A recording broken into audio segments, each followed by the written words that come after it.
Carta aos Hebreus, capítulo de número 12, versículos do 1º em diante, vai dizer-nos assim a santa e poderosa palavra do Senhor.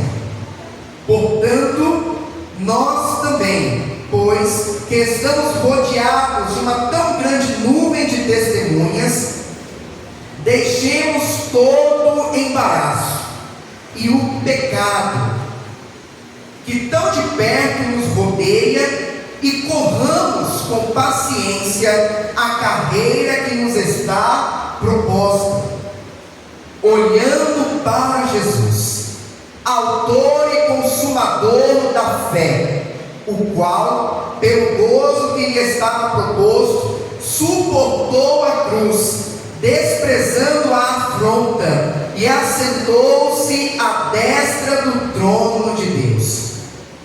Considerai, pois, aquele que suportou tais contradições dos pecados contra si mesmo, para que não enfraqueçais, desfalecendo em vossos ânimos. Aleluia! Somente até aqui. Como é nosso costume, eu convido a igreja a repetir após mim apenas a parte A do versículo de número 2, que diz: olhando para Jesus, autor e consumador da fé. Mais uma vez, olhando para Jesus, autor e consumador da nossa fé. Aleluia. Coloque a Bíblia no teu assento. É momento de falar com Deus. Senhor amado e Pai querido, como já foi dito nesta manhã, o nosso coração mais uma vez se enche de alegria por termos a oportunidade de estarmos reunidos neste santo lugar, para aqui cultuarmos ao Senhor, engrandecermos o teu santo nome e recebermos da tua parte, ó Pai, a sua presença, a sua graça, a sua unção e virtude sobre nós.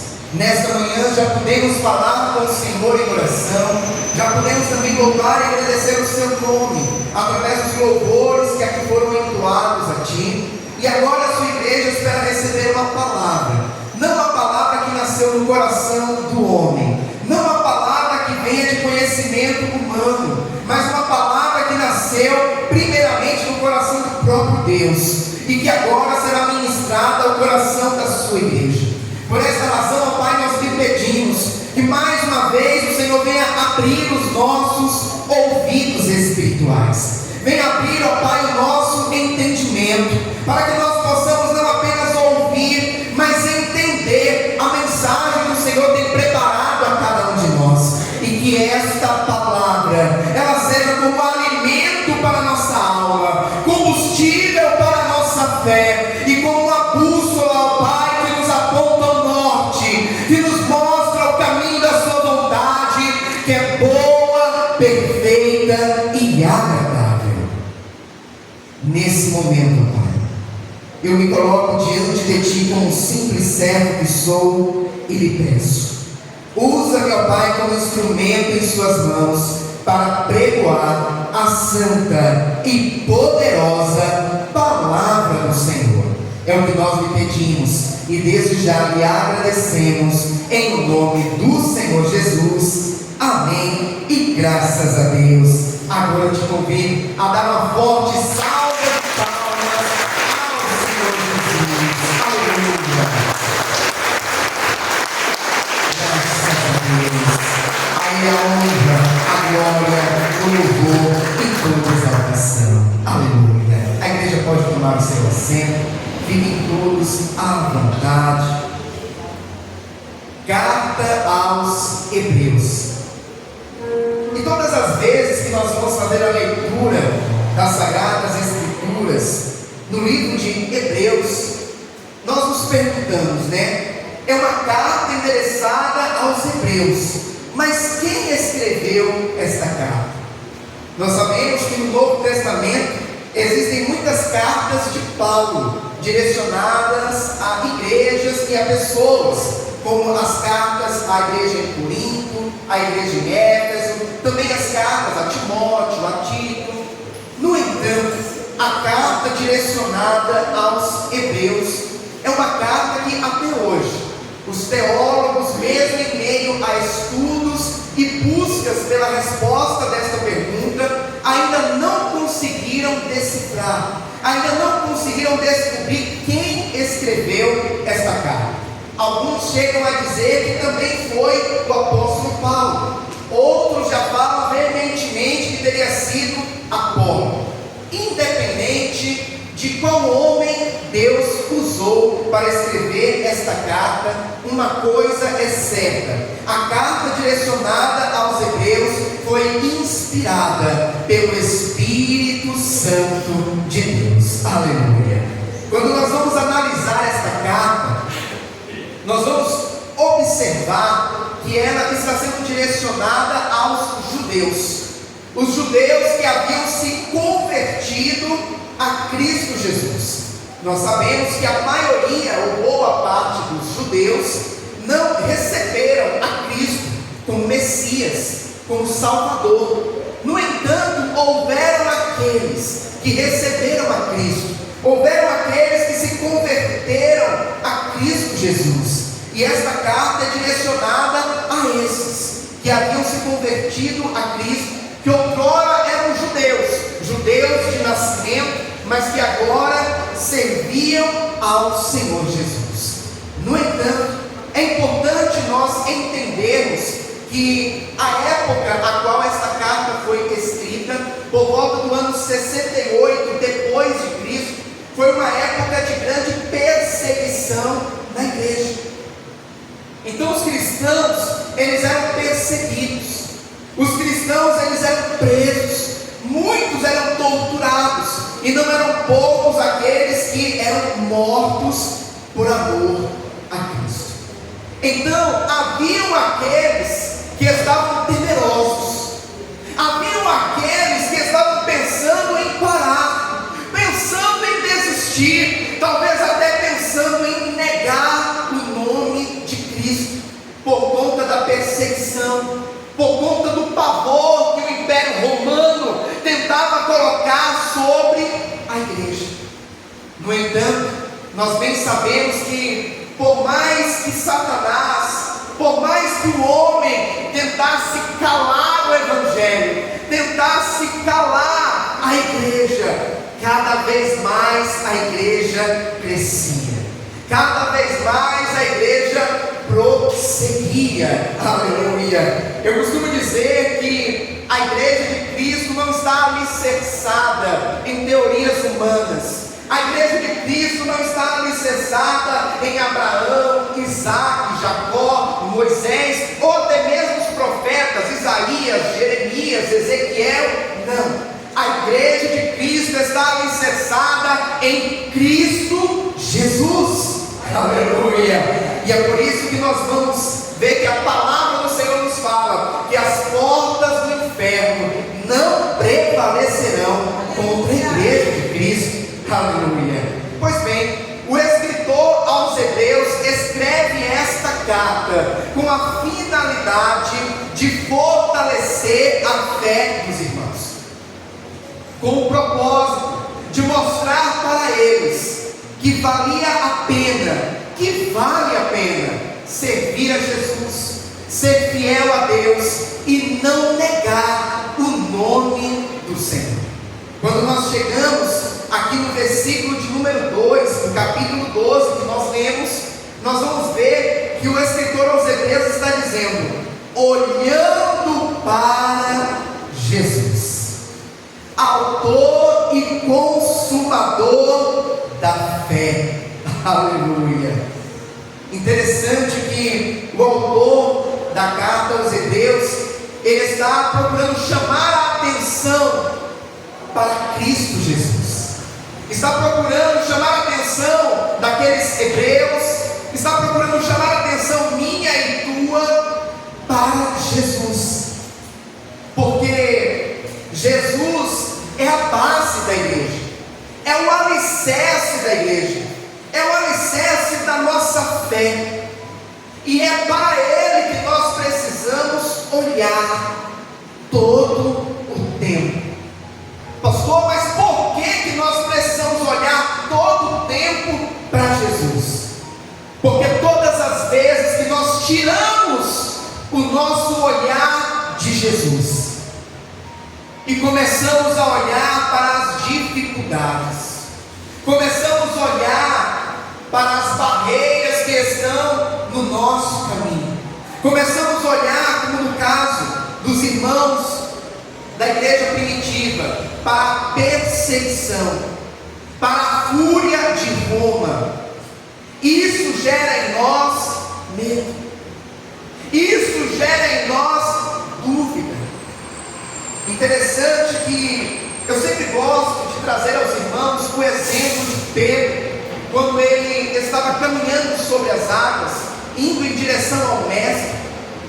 Enquanto ele estava com seu olhar em Cristo, ele estava pisando firme sobre as águas. Mas quando aquele homem tirou o olhar de Jesus e começou a olhar para a tempestade, começou a olhar para o vento, começou a se lembrar que ele estava andando sobre as águas e havia uma grande profundidade, aquele homem começou a temer. Aquele homem começou a duvidar que aquilo poderia ser real, e ele começou a afundar. Assim acontece comigo e com você. Quando nós tiramos o nosso olhar de Jesus e olhamos para as dificuldades, olhamos para as adversidades, a nossa fé vai diminuindo. As lutas, os problemas, a perseguição começa a gritar forte diante de nós, e nós temos a impressão que tudo aquilo é muito maior do que nós podemos suportar. Assim acontecia com os nossos irmãos da igreja primitiva, que eram perseguidos, eram presos. Eles precisavam estar com o olhar constantemente em Jesus, porque se eles tirassem o olhar de Jesus e olhassem para Roma, e olhassem para os soldados, olhassem para a espada, olhassem para as cadeias, muitos iriam desistir, muitos iriam parar. Mas o escritor aos Hebreus faz questão de chamar a atenção deles, olhando para Jesus. E é assim que eu e você, meu irmão e minha irmã, precisamos caminhar olhando para Jesus. Na nossa caminhada, Satanás ele procura criar muitas situações para tirar o meu e o teu foco, para tirar a nossa atenção. Começa a criar uma série de situações para fazer com que o nosso olhar saia de Cristo e foque naquilo que está vindo contra nós.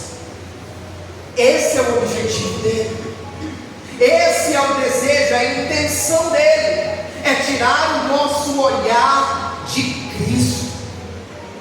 No entanto, o nosso olhar não pode jamais sair do nosso alvo, não pode jamais sair do autor e consumador da nossa fé. O nosso olhar não pode jamais sair daquele que entregou a sua vida na cruz do Calvário por amor a mim e a você. Porque enquanto nós estivermos olhando para Jesus, pode vir o gigante que for, pode ser colocado diante de nós a muralha que for, podemos estar até mesmo diante de um mar, mas nós teremos em nosso coração a certeza que aquele que nós servimos é maior que tudo isso, é maior que o gigante, é maior que as muralhas, é maior que o mar que talvez esteja à nossa frente, é maior e mais poderoso que os nossos inimigos. No entanto, nesta manhã eu chamo a tua atenção para algo importante. Nós precisamos olhar para Jesus não apenas por conta das adversidades que estão ao nosso redor, como se Jesus ele fosse um solucionador de problemas na minha e na tua vida. Existem pessoas que olham para Jesus, que olham para Deus, como se fosse alguém que está ali apenas para lhe abençoar, apenas para operar milagres na sua vida, apenas para fazer aquilo que ele sonha, realizar os seus projetos e objetivos. No entanto, o nosso olhar para Jesus, ele precisa estar principalmente focado em quem Jesus é na minha e na tua vida, em quem Deus é na minha e na tua vida. E Jesus é aquele que provou o seu amor por mim e por você na cruz do Calvário. Jesus é aquele que certa vez disse assim, que ninguém vai ao Pai a não ser por Ele. Antes disso, Ele diz, eu sou o caminho, a verdade e a vida. Nós vemos aí fora as pessoas com uma filosofia de que todos os caminhos vão nos levar até Deus. Nós vemos aí fora muitas pessoas, até mesmo falando que todos os caminhos, todas as religiões vão nos levar até Deus. No entanto, meu amado e minha amada, o próprio Senhor Jesus disse, eu sou o caminho.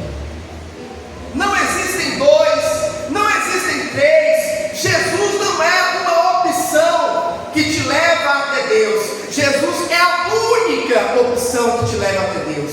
Jesus é o único caminho que nos leva até Deus. Então, para nós chegarmos ao Pai, para nós termos intimidade com o Pai, para nós termos vida com Deus, nós precisamos olhar para Jesus. Só Jesus pode nos salvar. Só Jesus pode nos salvar deste mundo. Só Jesus pode nos dar salvação e vida eterna. É só Ele. E sempre que eu digo essa frase, só Jesus, logo me vem à memória a nossa irmã Zidália, 103 anos de idade. Ela levanta o dedinho para o alto e diz, só Jesus, só Jesus, aleluia. E conversando com ela alguns meses atrás, ela estava falando, pastor, aceitei Jesus com 15 anos de idade, está com 103, façam as contas, 88 anos servindo a Jesus. Ela tem propriedade para dizer, só Jesus, só Jesus pode nos salvar. Ah, meu irmão e minha irmã, o nosso olhar ele não pode se desvirtuar para as coisas deste mundo. E eu chamo a tua atenção que o tempo todo Satanás tenta nos seduzir. É ou não é verdade? O tempo todo Satanás tenta nos seduzir para que nós venhamos tirar o nosso olhar de Cristo e venhamos olhar para as coisas deste mundo, venhamos nos encantar com as coisas deste mundo, venhamos nos deixar ser levados pelo que este mundo tem a oferecer. E quando a pessoa tira o seu olhar de Jesus e olha para o mundo, Satanás procura pintar para ela um mundo perfeito. Satanás procura pintar para ela um mundo de euforia, um mundo de conquistas, um mundo de notoriedade, um mundo em que você vai ser reconhecido, um mundo de prosperidade. No entanto, eu quero te dizer nessa manhã que Satanás ele é mentiroso. Satanás ele é enganador. E Satanás ele pinta esse mundo perfeito apenas para seduzir e nos tirar da presença do Pai, fazendo com que deixemos-nos ser levados pelas coisas deste mundo, e quando menos venhamos dar conta de nós mesmos, já estejamos fora ou longe da presença de Deus. Não são poucos aqueles que têm se deixado levar pelas coisas deste mundo. Tem se deixado levar, não é apenas pelo pecado, não é apenas pelo adultério, não é apenas através da mentira. Tem muitos que têm se deixado ser levados por este mundo, olhando para as conquistas que ele pode ter nesse mundo, olhando para aquilo que ele pode adquirir materialmente neste mundo. Satanás, ele é sutil. Não pense que Satanás, ele intenta contra as nossas vidas, chegando de primeiro momento com um tridente na mão, chifre na cabeça, um rabo, vestido de roupa vermelha, como aparece na televisão e nos desenhos animados. Satanás, ele chega sutilmente, jogando iscas. Pastor, como assim jogando iscas? Eu vou te dizer algo importante. Satanás te observa. Satanás me observa. E nos observando, ele consegue ver as nossas falhas. Ele consegue ver aonde nós temos errado, aonde é o ponto fraco, muitas das vezes, da pessoa. Existem pessoas, por exemplo, que um dia foram alcoólatras, que um dia foram viciadas no álcool. Ele sabe que aquele ponto é um ponto que já foi muito utilizado por ele para escravizar aquela pessoa. Então ele sempre vai procurar situações para oferecer novamente. Olha, é só um copo. Quem fuma, olha, é só um trago. Quem já foi usuário de droga, olha, é só hoje. É só hoje porque você está um pouco estressado. É só hoje porque você está um pouco nervoso. É só hoje porque você passou por aquela situação difícil. É só hoje. E ele procura com tudo isso e nos atraindo, fazendo com que nós tiremos o nosso olhar de Cristo e olhemos para o que está ao nosso redor. Existem aqueles também que ele utiliza até mesmo dos sonhos, até mesmo dos projetos, para fazer com que a pessoa tire o seu olhar de Jesus. Pastor, como assim? Aquela pessoa que tem o grande sonho de conquistar algo, comprar um carro melhor, aumentar a sua casa, ter uma vida mais confortável. Pastor, então eu não posso buscar uma vida mais confortável? Pode ter, mas só que Satanás, ele observa quando a pessoa ela é gananciosa. Ele observa quando a pessoa é uma pessoa apegada às coisas deste mundo. E quando ele nota isso, ele fala, é nessa área que eu vou atuar. Eu vou dar um pouquinho mais aqui, eu vou permitir que ele consiga isso, eu consiga aquilo.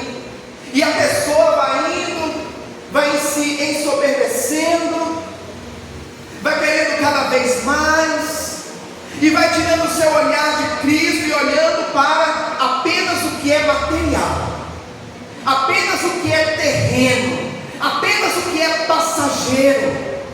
E quando menos se dá conta de si próprio, está longe de Deus. Nós temos que entender que tirar o olhar de Cristo não é apenas olhar para o pecado, não é apenas adulterar, não é apenas roubar. Tirar o olhar de Cristo é todas as vezes que o nosso foco sai do Senhor e olha para as coisas deste mundo, olha muitas das vezes para os nossos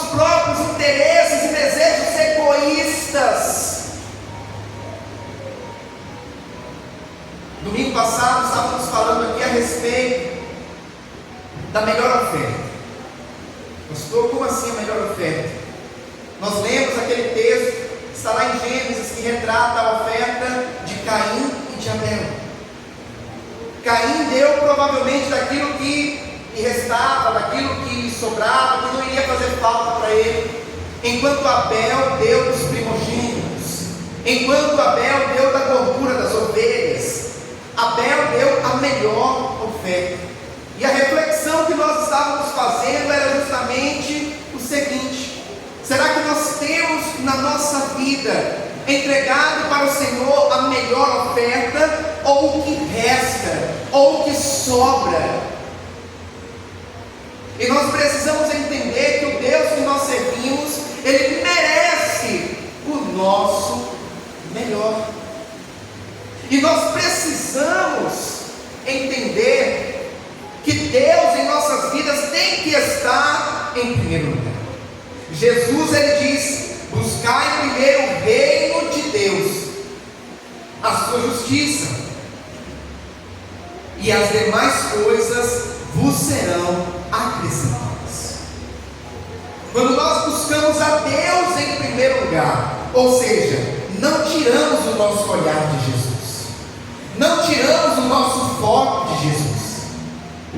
Quando nós colocamos Deus em primeiro lugar em nossas vidas, pode ter certeza que todo o demais Ele acrescenta, Ele entrega, Ele provê na minha e na tua vida. Repetindo o versículo de número 2: olhando para Jesus, autor e consumador da fé, o qual, pelo gozo que lhe estava proposto, suportou a cruz, desprezando a afronta, e assentou-se à destra do trono de Deus. Jesus, Ele suportou a cruz. Jesus, Ele passou por uma das dores mais terríveis que pode se ter, a dor de ser crucificado. Uma das mortes mais terríveis daquela época, a morte de cruz. E Ele fez isso por mim e por você. Ele fez isso para que eu e você hoje pudéssemos estar aqui, e não estivéssemos mais no mundo como um dia estivemos. Ele morreu na cruz para nós termos salvação e vida eterna. Então, meu irmão e minha irmã, nada neste mundo vai nos levar até Deus. Os bens materiais não compram a minha e a tua salvação. Toda a prata e todo o ouro desse mundo não compra a minha e a tua salvação. O pecado que tenta nos seduzir não vale a minha e a tua salvação. Os prazeres deste mundo que tentam nos atrair não valem a minha e a tua salvação. Olhemos para Jesus, permaneçamos com os nossos olhos focados em Jesus, com a nossa esperança focada em Jesus, porque é em Jesus que nós encontramos salvação e vida eterna. É através de Jesus que nós chegamos até Deus, aleluia. É por meio de Jesus que a nossa vida um dia foi transformada, aleluia. Se eu desse a oportunidade agora para os irmãos aqui testemunharem da sua vida, eu tenho certeza que praticamente todos, se não todos, iriam falar das grandes transformações que Jesus fez na sua vida. Quem você era um dia e quem você é hoje. O velho homem e o novo homem. A velha criatura e a nova criatura. Aleluia.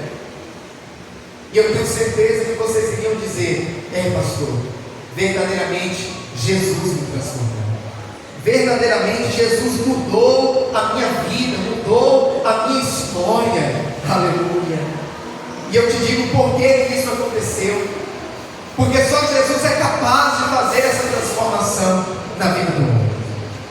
Eu costumo dizer que Jesus ele é especialista em transformação. Transformação não apenas de coisas, como transformar água em vinho, mas Jesus é especialista em transformar situações. Jesus é especialista em transformar pessoas. Aleluia. E um grande exemplo disso é Saulo de Tarso, aquele homem que era perseguidor do Evangelho, mas que quando teve um encontro com Cristo, foi transformado. A sua vida mudou completamente. É por isso que a igreja é constituída, é formada por muitos ex. Pastor, que tipo de ex? Ex-mentiroso, ex-enganador, ex-adúltero, ex-ladrão, ex-assassino. Pastor, até isso? Sim, porque Jesus veio para todos. Sim, porque Jesus veio para o pecador. Sim, porque Jesus veio para os perdidos.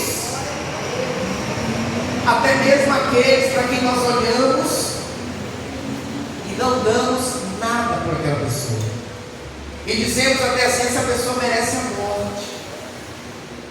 Pastor, mas cristão faz isso? Se não tomarmos cuidado, queremos tomar o lugar de Deus e ser juízes, perdão, e julgar quem deve viver e quem deve morrer. Nós temos que tomar cuidado para que nós não venhamos querer apontar o dedo para A ou B, dizendo qual a sentença que aquela pessoa merece. Porque um dia eu e você estivemos também na condição de quem estava perdido, de quem estava condenado a passar a eternidade sem Deus. Mas Jesus olhou para nós com um olhar de bondade, amor e misericórdia, e nos perdoou os nossos pecados. E hoje estamos aqui porque Jesus nos perdoou, porque olhamos para Jesus. A humanidade está perdida, mas Jesus pode salvar. Jesus pode salvar todo aquele que invocar o nome dele, a todo aquele que se arrepender dos seus pecados. Pastor, e se Hitler, que matou milhões de pessoas, se antes da sua morte ele tivesse se arrependido, apesar de sabermos que Hitler ele se suicidou, mas se ele não tivesse se suicidado e antes de morrer ele tivesse se arrependido, recebido a Cristo, Hitler poderia ser salvo, pastor? Sim. Pastor, mas que absurdo! Talvez seja difícil da minha e da tua mente humana conseguir compreender o amor de Deus, mas o amor de Deus é esse amor capaz de perdoar o mais vil pecador, o maior de todos os assassinos. Esse é o amor de Deus. Todo aquele que olha para Jesus pode ser salvo. Um grande exemplo disso é quando Jesus está na cruz, e ao lado dele tem dois malfeitores, dois ladrões, e a Bíblia vai nos contar que um deles olha para Jesus e fala: se tu és o Cristo, salva-te a ti mesmo e a nós também, zombando de Jesus. Mas o outro, diferentemente, ele diz: fique quieto, falando com aquele outro ladrão, porque nós estamos aqui porque merecemos, mas este homem nenhum mal cometeu, nenhuma falha cometeu. E após isso, ele volta o seu olhar para Jesus, ele volta o seu olhar para o Senhor e diz: mestre, lembra-te de mim quando entrares no teu reino.